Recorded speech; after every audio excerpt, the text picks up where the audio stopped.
My trip to Disney World personal narrative. The last time I went to Disney World was when I was 10 years old, and it was awful because I complained the whole time. But the time I had more fun was when I was 4. I vaguely remember anything before 2006, but I remember this Disney trip very well. I was excited to go, but I would miss my friends back at pre-K. When I got there, I was so excited because I had never been there before.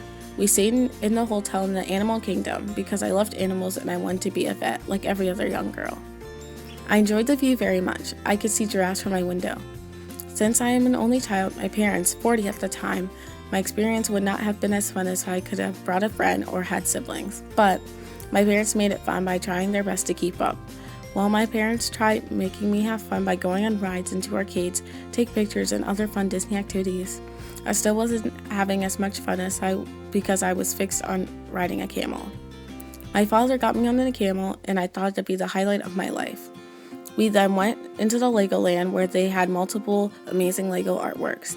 Because I was so little and everything was so large, I remember just staring at everything wondering how they got that tall. There were so many things to do in Disney. I remember when I met and got an autograph from Jasmine, my favorite princess, and Aladdin, my favorite prince. Little did I know they weren't the real ones.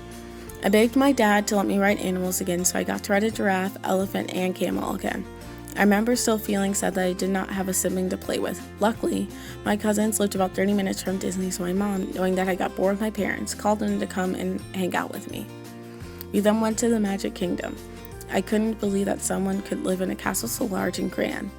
We had got there just in time for a performance with almost all the Disney characters. But soon later, I was sad after things just started becoming super fun. I had to leave. The whole plane ride back to Maryland, I thought about how I didn't get to meet Mary Poppins. When I got back to Maryland, I kept on begging that we go back. I always think about that trip in contrast of when I went back about 6 years later. When I went the second time, I did not want to be there because I'd be missing school. But after I got home, I realized I had absolutely no fun. I learned that I should try to stay positive and appreciate what I'm receiving like I did when I was younger so I can have fun.